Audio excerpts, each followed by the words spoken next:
우리 함께 하나님의 말씀 보겠습니다. 룻기 4장 15절입니다.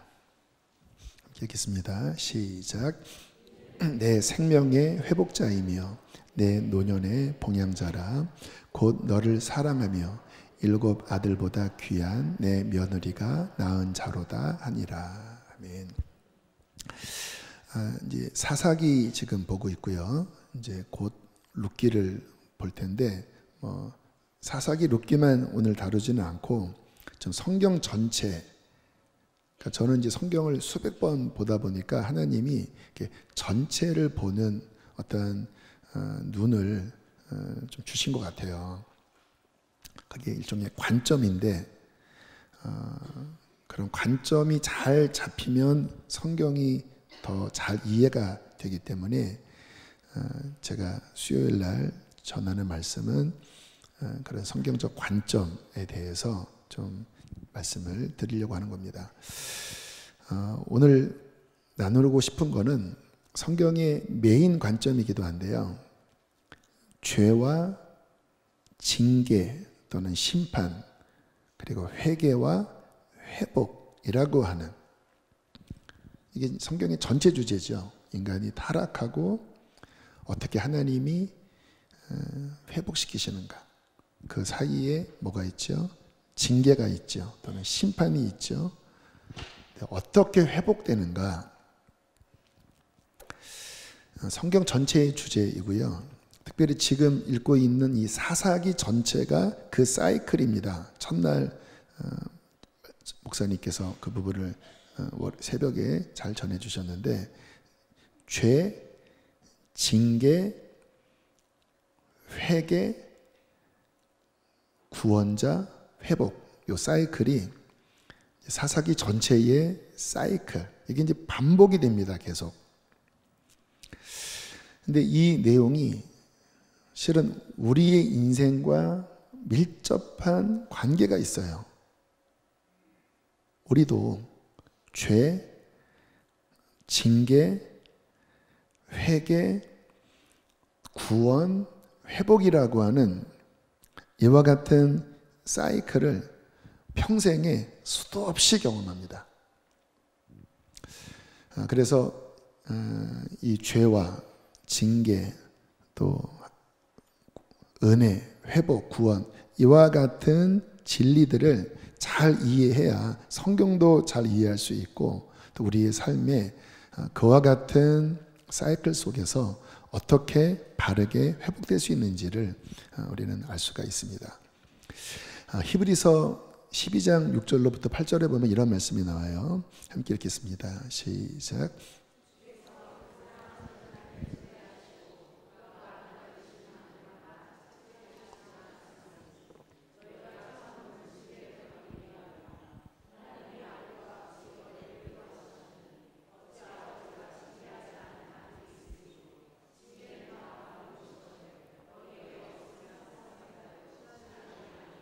자, 징계는 무슨 증거라는 거예요?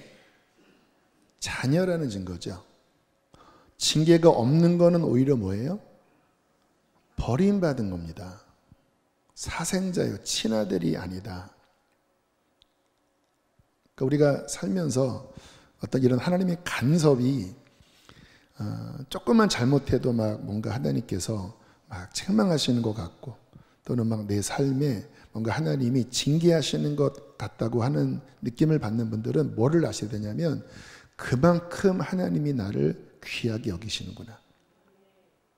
우리도 정말 인정하는 사람일수록 더 관심 갖고, 더 관여하고, 더 열심히 하라고 하잖아요.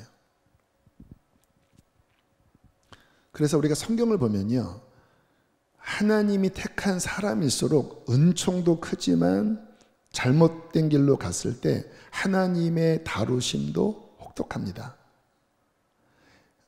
자주 드린 말씀이지만 야곱과 에서, 야곱이 복을 받았는데 고생은 야곱이 더 많이 합니다. 오히려 에서의 인생이 무탈합니다. 자기가 원하는 데 가고, 자기가 원하는 사람이랑 결혼하고, 그리고 자기가 원하는 나라를 세우고 왕들이 나와요. 근데 이스라엘은 어떻죠? 야곱 인생부터 막 험악한 인생을 살고 애굽에 가서 막 종살이하고 훨씬 더 고생을 많이 합니다. 근데 뭐를 보셔야 되냐면 그냥 고생하는 게 아니라 그 속에서 하나님과의 관계가 형성된다는 거예요. 그래서 내 삶에 그런 하나님의 간섭이 많다. 나는 조금만 잘못해도, 말 한마디 잘못해도 마음이 괴롭다. 진짜 하나님이 당신을 사랑한다고 믿으셔야 합니다. 근데 내가 막 맘대로 살아도 아무런 징계가 없다. 그러면 식은땀이 흘려야 돼요. 나 사생자인가? 내 이름이 생명책에 없나? 왜 지금 내가 이렇게 막 술 마시고 맘대로 살아도 왜 아무런 문제가 없지?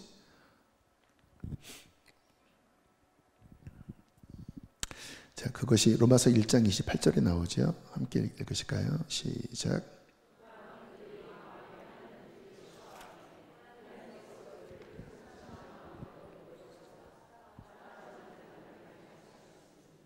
네, 그렇죠. 내어 버려두사 지멋대로 살도록 내버려 두셨다. 이게 제일 큰 저주라는 겁니다. 제일 큰 저주는 내버려 두시는 거예요. 내버려 두시는 거야. 자, 이제 우리는 하나님의 자녀이기 때문에 우리 삶의 징계, 또 연단, 자, 이런 것들이 오는데, 근데 이제 중요한 거는 해석을 잘해야 합니다. 해석을 잘못하면 그러면 꼬여버려요. 그렇잖아요. 부모님이 자녀가 어떤 뭔가 이렇게 잘못된 행동이 있어서 교정하려고 이렇게 야단을 쳤는데 해석을 잘못해서 야, 엄마 아빠가 나를 미워하나 보다. 그리고 상처받고 빗나가는 경우도 있거든요. 그게 아니잖아요. 그래서 주님이 뭔가 내 삶을 다루시려고 할 때 어떠한 지혜를 가지고, 그게 큰 지혜입니다. 큰 지혜가 뭐냐면 하나님의 마음을 잘 헤아려 하는 것. 히브리서 12장 5절에 이와 같은 말씀이 나오는데요. 함께 5절 읽겠습니다. 시작.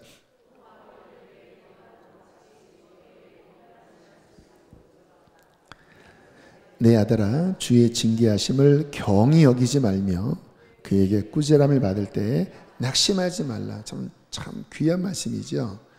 그런 징계가 올 때 경히 여기지 말라. 어떤 뜻일까요? 무시하지 말라는 거예요. 우리가 구약을 읽다 보면 하나님이 이렇게 대노하실 때가 있습니다. 크게 노하실 때. 이스라엘 백성들을 징계했는데도 그들이 완악한 마음으로 무시해버릴 때. 그러면 주님께서 뭐라고 말씀하시냐면 얘네들은 더 이상 가망이 없다. 보아도 보지 못하고 들어도 깨닫지 못한다. 그러면 끝난 거예요. 그래서 무시하는 태도, 주님께서 막 징계를 내리시는데도 무시하고 완고한 마음으로 계속 고집을 피우는 태도로 사는 것이 최악입니다. 지금은 이제 목사님이 되셨지만 제가 아는 어떤 목사님 그 청년 시절 이야기를 하더라고요. 막 방황했대요. 그래서 허리 디스크가 이제 나간 거예요. 치유 사역자에게 이제 데려가서 기도를 받았는데 그 자리에서 이 기울어진 다리가 그 자리에서 맞춰졌대요. 보는데 이렇게 쭉 자라더니 이게 딱 맞춰지더래요. 그날 밤에 술을 덴타 마셨대요. 기분 나빠갖고. 이게 뭐야? 강팍한 거죠. 그리고는 허리가 아주 심각하게 나갔다고 하더라고요. 그렇잖아요. 이렇게 뭔가 꾸지람을 했는데 이 아이가 깨닫는 게 아니라 막 더 그냥 막 대들면 그때는 어떤 마음인지 아시잖아요. 그래서 이런 징계가 올 때 완고한 마음, 무시하는 태도, 또 깨닫지 못하는 무지함, 이게 도대체 왜 그렇지? 모르면 주님이 말씀하시는데도 깨닫지 못하면 진짜 답답한 상황이 되는 겁니다. 근데 또 뭐라고 말씀하시냐면 낙심하지 말라. 어떤 사람은 또 완전히 막 완전히 까부러져요. 내 삶에 어떤 문제가 오면 그냥 하나님이 나를 버리셨다고 하고 내 인생은 끝났다고 하고 완전히 절망에 빠지는, 이것도 불신앙입니다. 하나님이 은혜의 하나님이시잖아요. 나를 이렇게 지금 이 상황 가운데 주신 것은 하나님은 더 큰 은혜를 주시려고 하시는 것입니다. 주님, 내 삶에 버려야 될 것들을 주님 버리게 하여 주십시오. 이런 어떤 지혜로운 태도를 가져야지 막 낙심하고 막 좌절하고, 여러분 낙심해버리면, 좌절해버리면요 하나님을 떠나버립니다.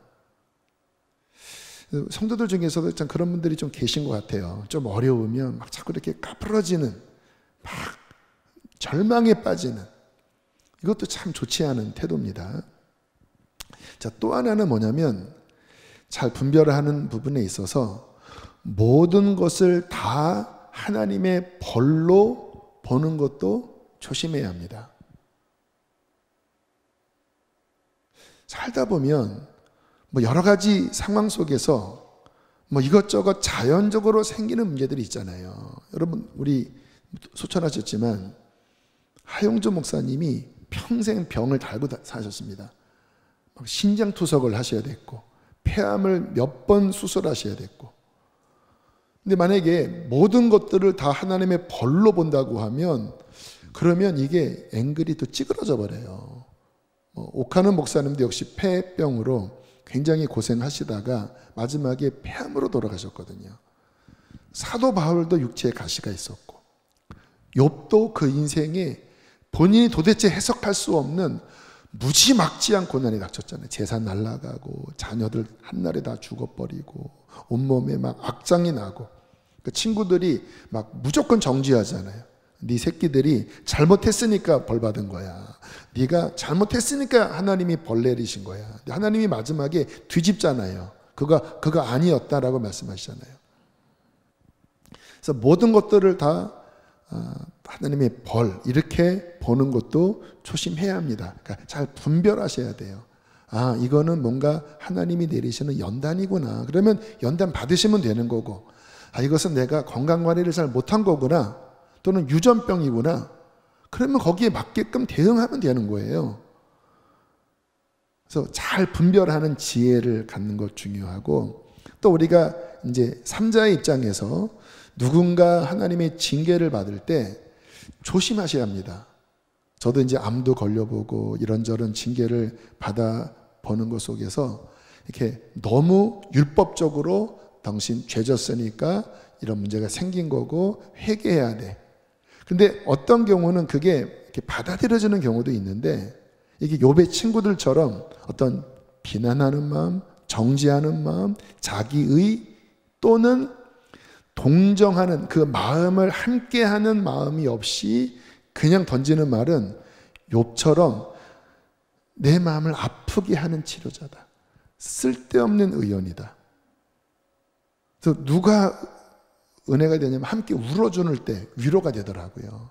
함께 울어줄 때 하면서 함께 이렇게 공감해주고 슬퍼해줄 때 그런 분들에게는 마음이 열리고, 또 진짜 기도해 주시면서 하시는 말씀은 위로가 되는데, 근데 이제 교회 오래 다니고 어떠한 이러한 율법주의적인 이런 인식이 강한 사람일수록 좀만 문제가 생기면 너 죄져서 그렇고 너 회개해야 되고 뭐 이렇게 접근할 때는 이게 오히려 상처가 되더라고요.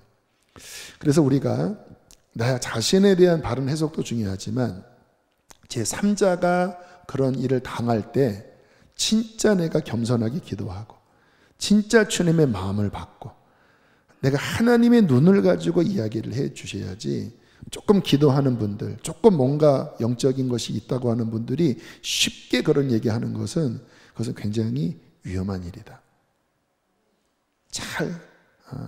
왜냐면 이게 성숙과 연결되거든요. 성숙한 분들은 진짜 이렇게 품어주시면서 어떤 분이 진짜 회개해야 될 것이라도 회개가 되도록 이야기를 하지, 그냥 막 지르듯이 하는 부분들은 이렇게 지금 시끄러운 울리는 꽹과리야 같다라는 것입니다.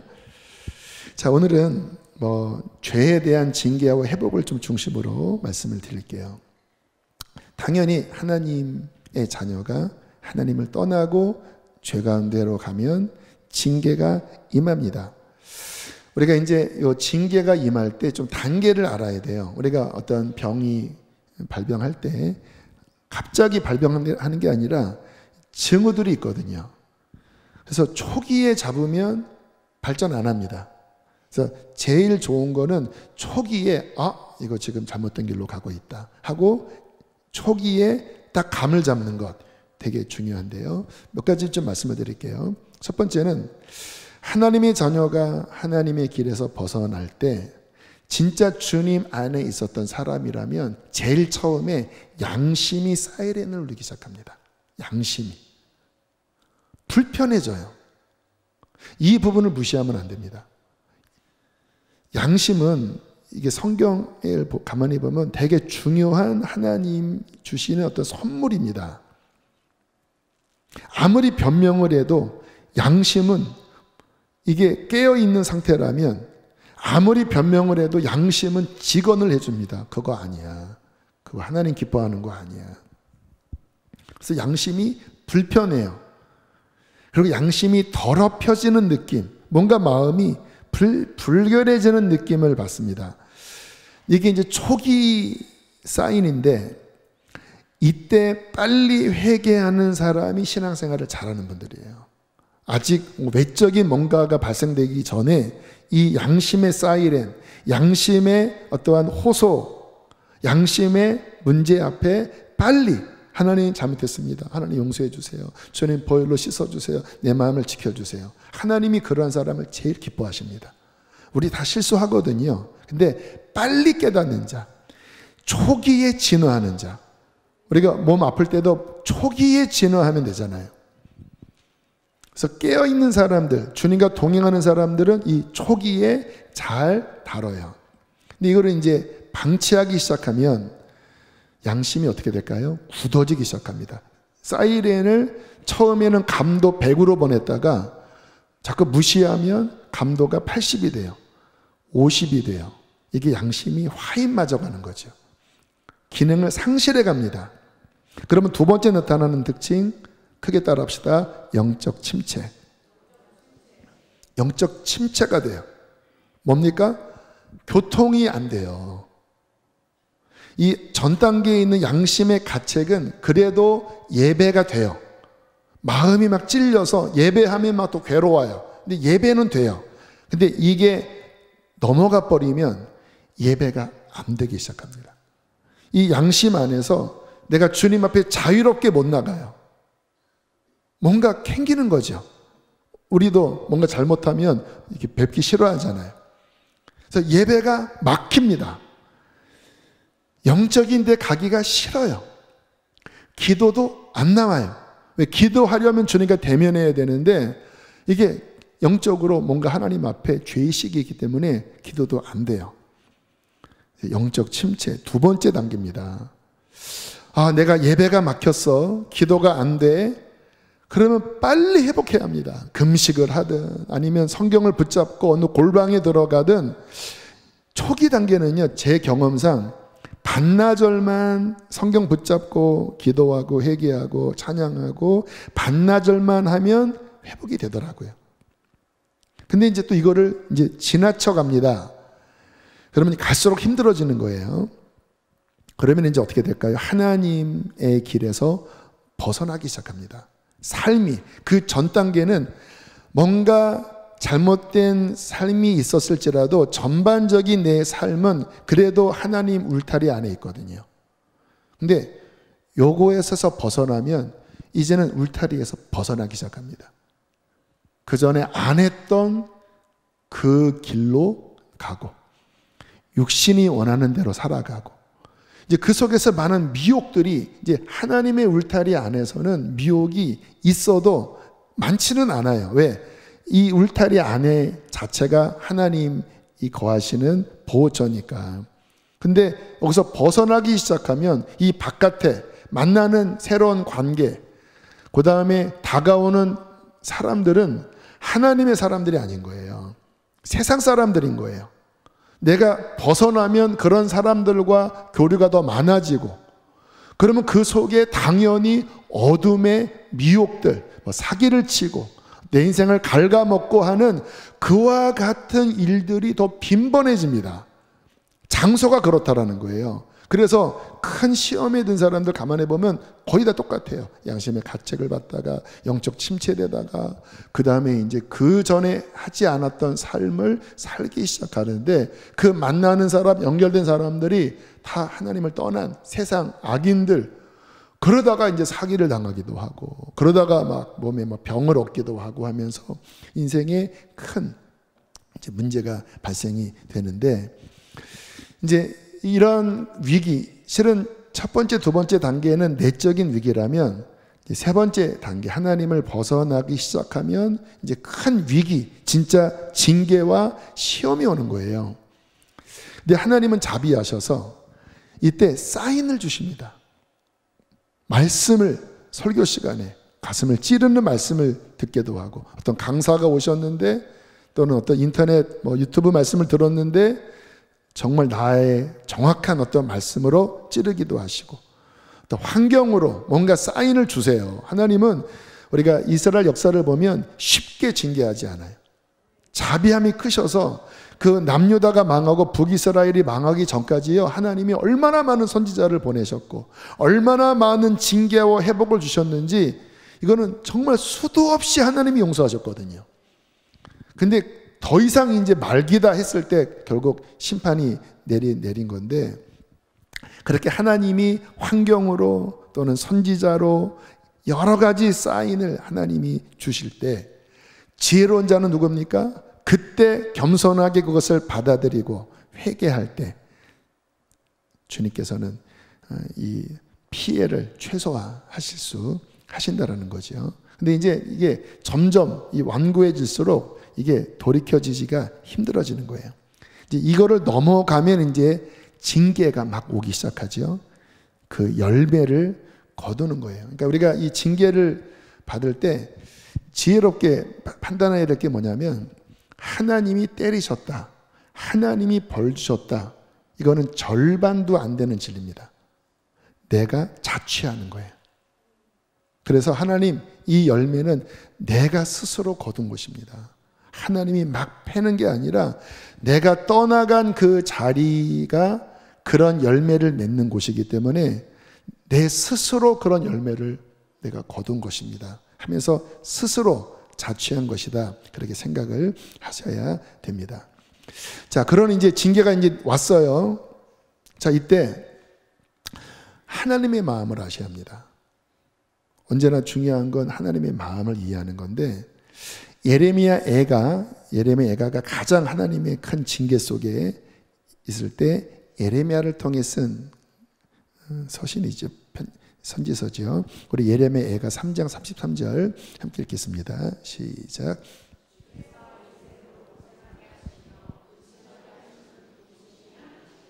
네, 하나님의 마음은 징계하시고 혼내시고 때리시고 이게 하나님의 본심은 아니다. 하나님이 원하시는 것, 하나님이 바라시는 것은 우리를 복되게 하시는 것입니다. 그래서 하나님의 마음을 잘 이해하셔야 지금 내 삶에 어떠한 일이 있을지라도 하나님, 그분은 나를 사랑하시고 내 삶을 회복하길 원하시고 또 회복하실 것이라고 하는 그 기본 믿음, 하나님에 대한 신뢰로 내가 비록 넘어졌어도 징계를 받았다 할지라도 그 하나님의 마음을 이해하면서 이것을 풀어 나가야 한다는 것입니다. 자, 그럼 어떻게 회복이 될까? 제일 첫 번째는 아까 드렸던 말씀처럼 잘 깨닫는 겁니다.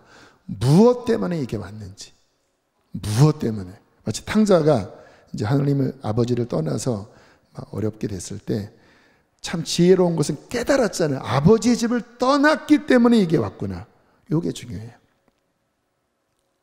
아, 이것 때문에 그랬구나. 그때 하나님이 내게 말씀하셨는데 내가 하나님의 말씀을 거역했구나. 그 하나님의 뜻을 직면하여 깨달을 때, 두 번째, 그 깨달은 바를 가지고 회개하는 것, 부드러운 마음으로 회개하는 것. 역대하 34장 17절 함께 읽겠습니다. 시작. 마음이 연하여 하나님 앞 곧 내 앞에서 겸비하여 옷을 찢고 통곡하였으므로 나도 내 말을 들었노라. 여호와가 말하였느니라. 여기서 핵심은 뭐예요? 이제 성경 말씀 속에 하나님의 심판에 대한 말씀을 요시야 왕이 듣고 반응을 하나님께서 말씀하신 거예요. 그 말을 듣고 그 징계의 말을 듣고 깨달은 다음에 마음이 어땠다고요? 연하여져서. 우리 교회에서 많이 부르진 않았지만 근래 나온 복음성가 중에 하나님 말씀에 두려워 떠는 자, 그 가사가 있어요. 말씀에 두려워 떠는 자. 경외하는 거죠. 여러분, 이게 지혜입니다. 하나님이 뭔가 말씀하실 때 두려워 떨 줄 아는 것. 하나님 잘못했습니다. 하나님, 주님이 뭔가를 말씀하실 때 깨달으니까 어떻게 돼요? 내 마음이 연하여져서 부드러워져서 겸손하게 되어 하나님 앞에 옷을 찢고 통곡하고, 주님은 그와 같은 마음만 보시면 용서하십니다. 제가 2주 전에 하나님의 긍휼에 대한 말씀을 드렸잖아요. 하나님의 긍휼이 언제 움직이는지 아세요? 그와 같은 마음을 가질 때. 주님이 너 이거 지금 잘못이야, 회개해. 그때 내가 이게 뭐 잘못이에요 라고 하면 긍휼이 움직이질 않아요. 왜요? 강팍하니까. 더 진노하십니다.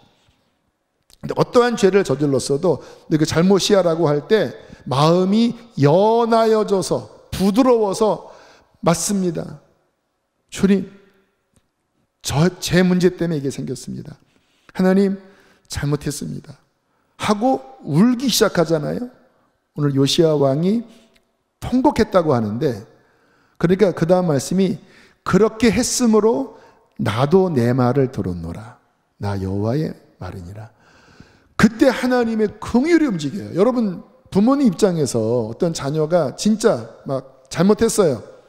너무 화가 나서 매철이 들고 너 지금 이렇게 하면 돼 하면서 딱 때렸더니 그 자녀가 진심으로 잘못을 뉘우치고 울면서 맞습니다 어머님, 맞습니다 아버님, 제가 잘못했습니다, 다시는 안 그럴게요. 진심으로 울면 그때 마음이 어때요? 뭐 폭발합니까? 이 새끼 다리를 잘라버려야 되겠다 이럽니까? 어떤 마음이 들어요? 그 순간에 용서가 되잖아요. 물론 회복하는 프로세스는 있지만 부모님 마음은 진짜 얘가 깨닫고 뉘우치면 그걸로 된 겁니다. 그때 왜? 뭐가 움직여요? 부모로서의 긍휼이 움직이는 거예요. 긍휼. 여러분, 하나님의 긍휼은 그때 움직입니다. 저도 이렇게 목회하면서 보면 주님 만나는 사람들은 동일해요. 긍휼이 움직이더라고요. 하나님의 긍휼이. 근데 사람들 보면 다 그와 같아요. 인생의 고난과 어떤 문제와 모두 속에서 그렇게 깨닫고 막 울면서 하나님 저를 불쌍히 여겨주세요, 지금 제가 잘못했어요 하면요, 그냥 주님의 막 임재가, 주님의 막 은총이 그냥 막 부어지십니다. 그래서 지혜로운 신앙은 뭐냐면 깨닫는 것, 회개하는 것. 그때 우리 하나님께서는 용서하기를 즐거워하십니다. 그리고 그 사람을 회복시켜 주시는데, 제가 중요한 비밀을 오늘 말씀드릴게요. 그 사람이 그 죄를 짓지 않은 것보다 넘어졌어요. 근데 그 사람이 진심으로 회개했어요. 그리고 그 회개하는 자에게 주님이 주시는 회복은 그 사람이 넘어지지 않을 때보다 더 큰 은총을 내리십니다. 이게 좀 역설적이기도 해요. 그래서 이게 로마서에 죄가 더한 곳에 은혜가 더한다라는 말씀이 나오고, 그 탕자와 큰아들의 비유도 실은 그 이야기잖아요. 탕자는 진짜 말아먹었거든요. 돌아왔어요. 근데 큰형은 계속 집에 있었어요. 근데 마음이 완고해요. 별로 회개하지 않아요. 근데 나중에 보니까 그 아버지의 어떠한 긍휼과 어떤 아버지의 호의와 기쁨이 작은 아들에게도 부어져요. 그러니까 큰아들이 막 진짜 기분 나빠하잖아요. 참 이게 신비한 겁니다. 여러분, 인간이 하나님을 떠나서 그리고 진짜 긴 시간 어려움이 있고, 그런데 하나님이 예수 그리스도를 보내셔서 그리고 우리가 이제 그 은혜로 회복됐잖아요.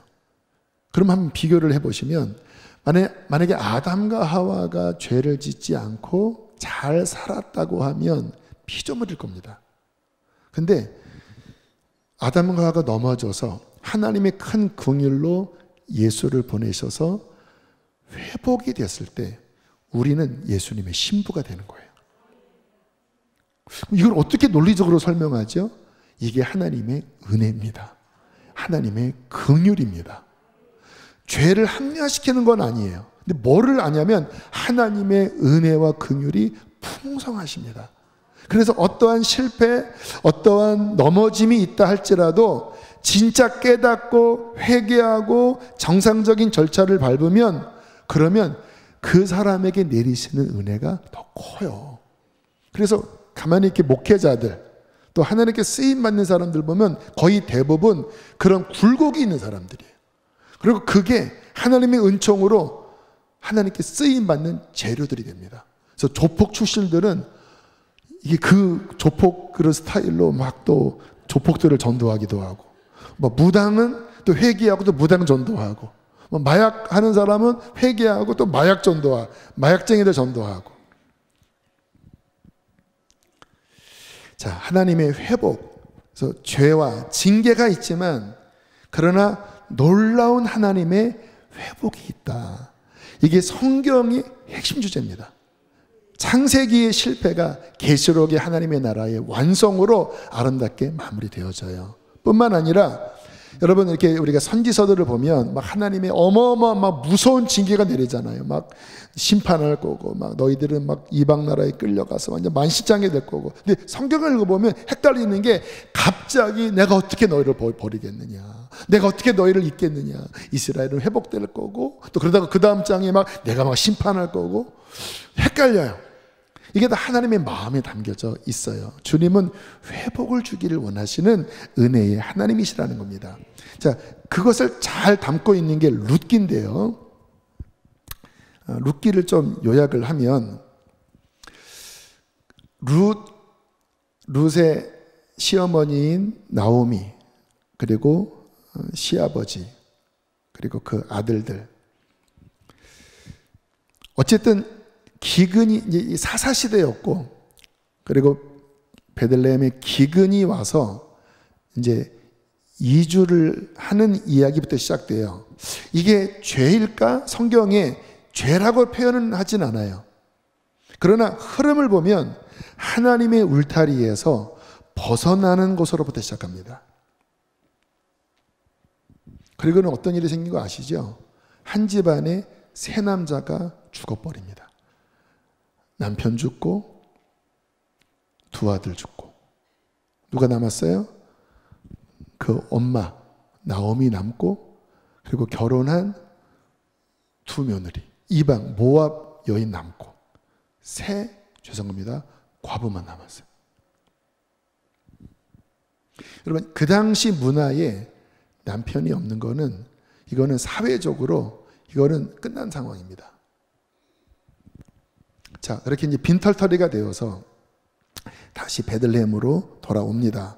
들어보니까 다시 하나님이 이스라엘의 은혜를 베푸셔서 이제 곡식이 잘 익었다고 하는 말을 듣고, 진짜 다 읽고, 이제 한 며느리는 이제 고국으로 돌아가고, 그리고 모압 여인 룻 과부 둘이 이제 돌아오게 되죠. 놀라운 것은 뭐냐면요, 돌아와서 곧장 이삭 줍기를 하러 간 곳이 보아스라고 하는 사람의 밭으로 갔는데, 이 보아스가 누군지 아시죠? 이 나오미의 잃어버린 재산을 회복시킬 수 있는 자격을 가진 자, 이게 이제 기업 물을 자라고 하는 성경의 중요한 개념이고 예수님을 나타내는 구약에 숨겨진 예언 비밀이기도 합니다. 그게 뭐냐면 친척 중에서 이 사람의 빚을 대신 청산해 주는 자격이 있는, 물론 본인이 안 하면 안 할 수 있어요. 그러나 자격이 있는 요 기업 물을 자인 보아스 밭으로 가서, 그리고 우리가 아는 것처럼 이렇게 짝짝꿍해서 룻과 이제 결혼을 하고, 그리고 이제 아이를 낳아요. 그게 오늘 본문입니다. 함께 읽겠습니다. 시작.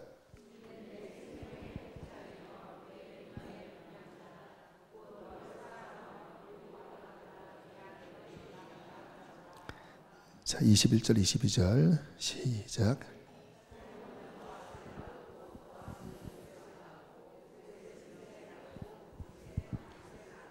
네, 짧은 4장인데 다 망해버린 이 가문에 기적같이 기업 물을 자 보아스를 통하여 이방 여인인 룻을 통하여 아이를 낳으면서 회복이 됐는데, 그가 누군지 아시죠? 다윗의 할아버지입니다. 오벳 2세 다윗. 그러니까 완전히 어쨌든 망해버렸는데, 근데 하나님의 긍휼로 회복이 됐는데, 어떻게 회복이 됐어요? 하나님 메시아 가문으로 들어온 거예요. 제가 아까 말씀드렸잖아요. 회복이 그 수준의 회복이 아니라 더 놀라운 회복으로 온다고. 이게 참 신비한 거예요. 더 놀라운 것은 뭐냐면요, 이 룻이 모압 여인 룻이 결국 다윗의 할머니죠. 다윗의 할머니가 되고, 그리고 예수님의 족보에 그 이름이 기록이 되는데, 근데 이게 신명기에서 금하고 있는 내용인 거 아세요? 자, 신명기 23장 3절 보실까요? 함께 읽겠습니다. 시작.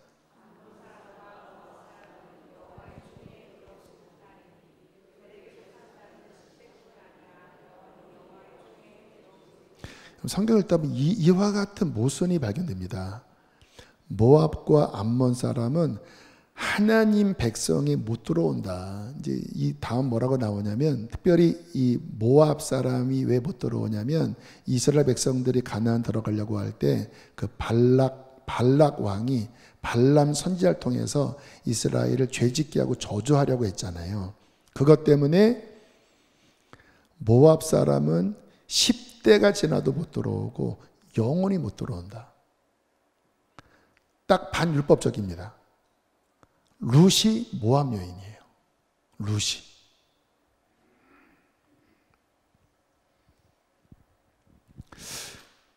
이게 무슨 부조할까요? 왜 여기서는 못 들어온다고 해놓고 왜 또다시 룻기에서는 그가 더군다나 그냥 들어온 게 아니라 메시아 가문 다윗 가문에 들어오는 일이 벌어질까요? 여러분, 이것은 예수님을 통한 구원을 상징적으로 보여주는 것입니다. 그와 같은 율법의 저주가 있지만 예수 그리스도 그분이 오시면 그 모든 저주를 예수는 담당하실 것이다.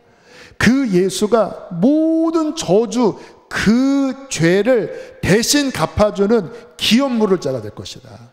그게 바로 보아스가 바로 기업 물을 자 예수 그리스도를 상징하는 거죠. 핵심은 무엇입니까? 저주를 속량하는 거예요. 율법의 저주. 자, 갈라디아서 3장 13절 14절에 이렇게 말씀하십니다. 함께 읽겠습니다. 시작.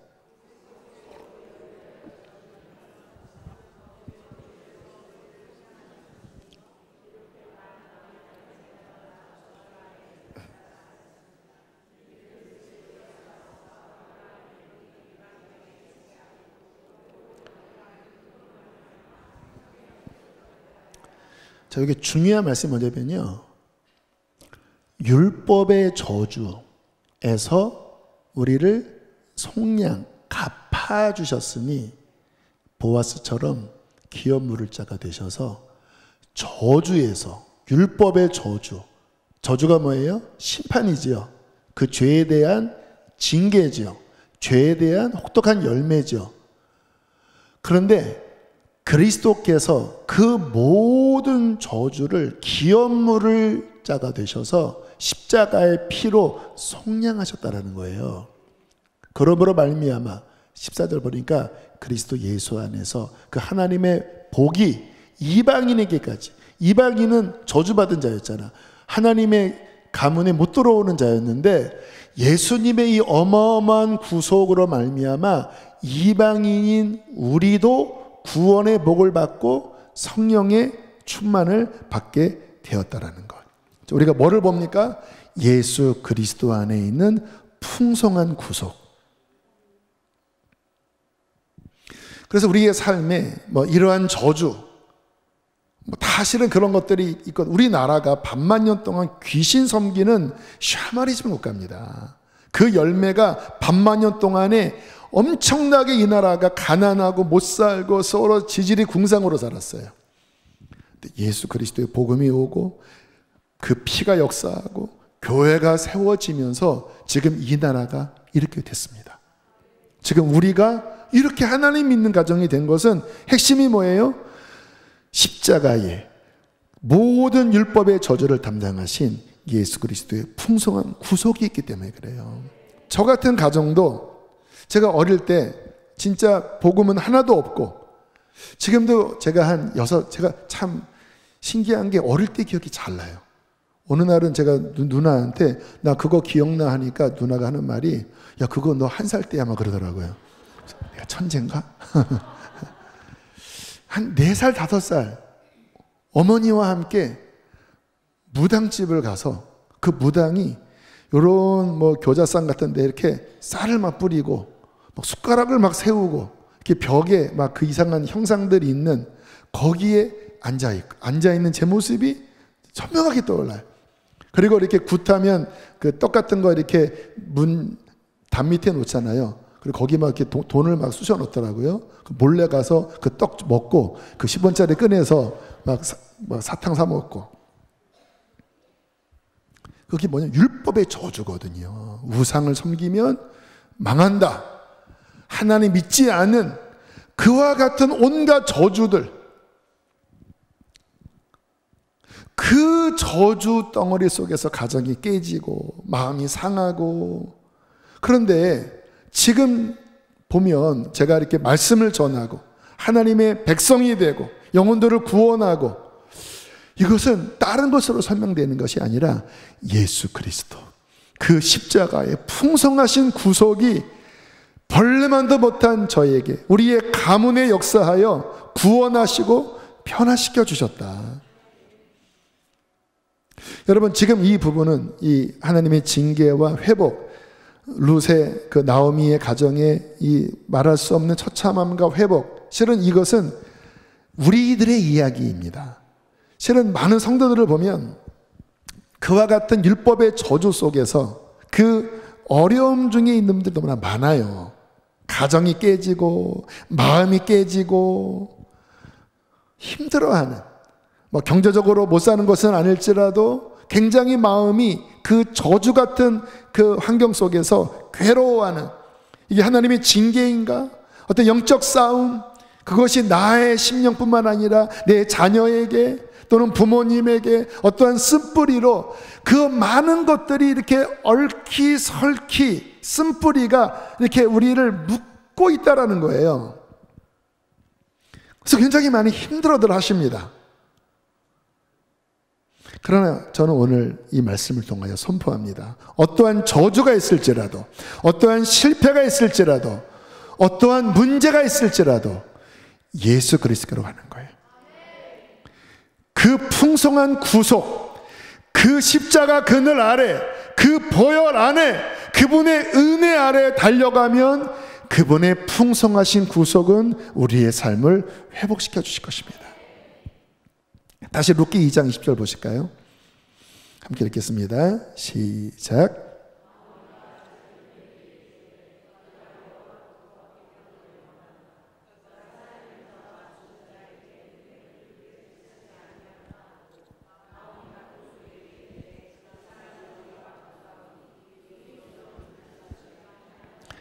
그렇죠. 은혜 베풀기를 그치지 아니하는 은혜가 충만한 마음, 그는 우리의 기업을 물을 자니까 루사, 너 그 사람에게 달려가라. 지금 우리 집안 다 망했어. 그런데 저 사람이 우리를 구원할 자야. 저 사람에게 달려가. 그러니까 보아스가 받아주잖아요. 그리고 그 기업을 물러주잖아요. 그리고 자기의 아내를 삼잖아요. 그리고 오벳을 낳게 하잖아요. 여러분 똑같습니다. 어떠한 저주와 어떠한 문제가 있든지 예수께로 달려가라. 제가 나오미 같은 마음으로, 여러분 지금 어떤 문제가 있습니까? 괜찮아요. 예수께로 달려가세요. 그가 당신의 기업을 물을 자입니다.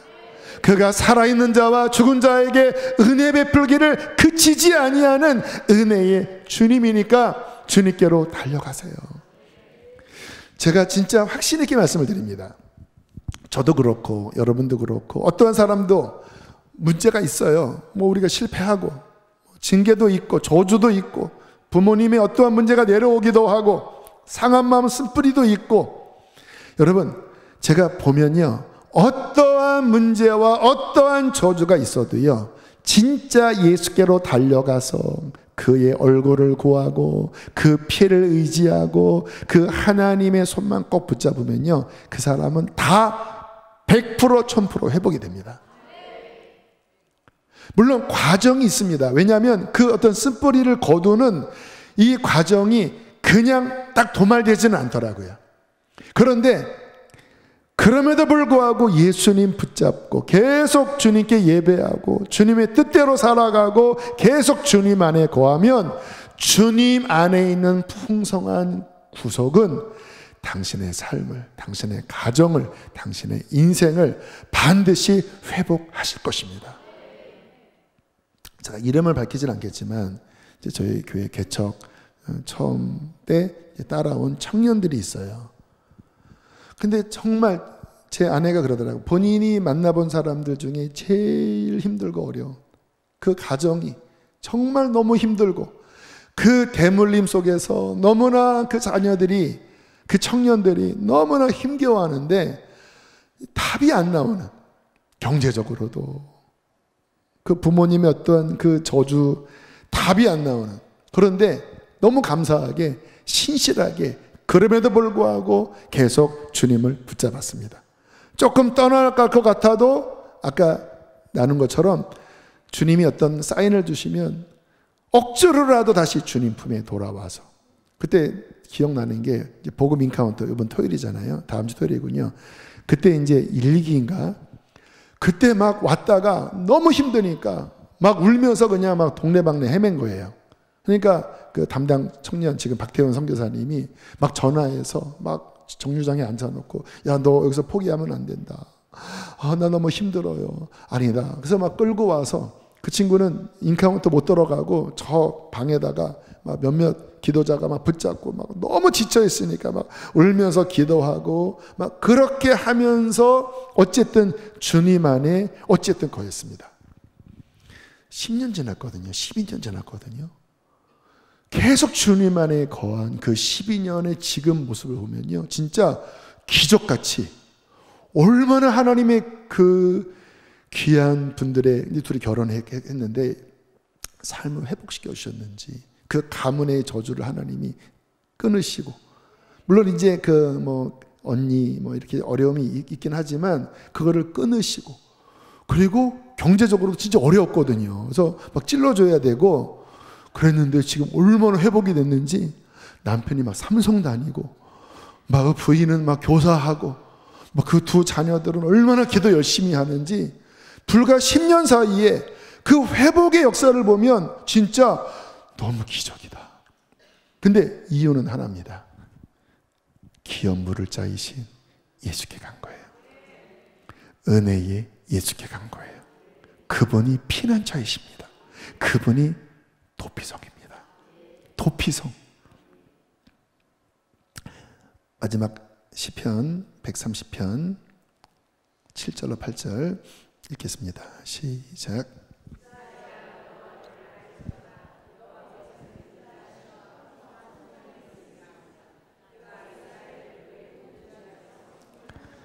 자, 자기 이름을 넣어서 대영아, 강대영아, 여호와를 바랄지어다.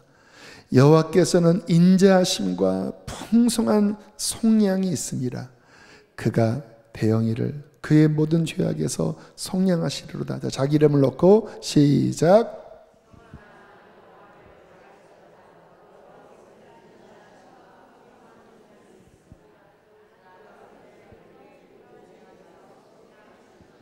아멘. 아멘. 주님께 달려가는 것이 복입니다. 이번 홀리파이어 기도 이제 4월 30일부터 하잖아요. 와서 뭐예요? 예수께 달려가는 거예요. 주님, 그 십자가, 그 보혈, 하나님의 날개 아래, 하나님의 그늘 아래 내 모든 실패와 내 모든 저주와 내 모든 것들을 내려놓고 그분의 얼굴을 구할 때 그 피 안에 있는 풍성하신 구속이 당신의 삶에, 당신의 심령에, 당신의 가정에, 우리 교회 안에 임할 것입니다. 치료할 것입니다. 저주를 끊을 것입니다. 그 모든 빚을 갚으실 것입니다. 그리고 하늘의 꽃이, 하늘의 나라의 열매가 피어나고 열매 맺고 하나님을 찬양하게 해 주실 것입니다.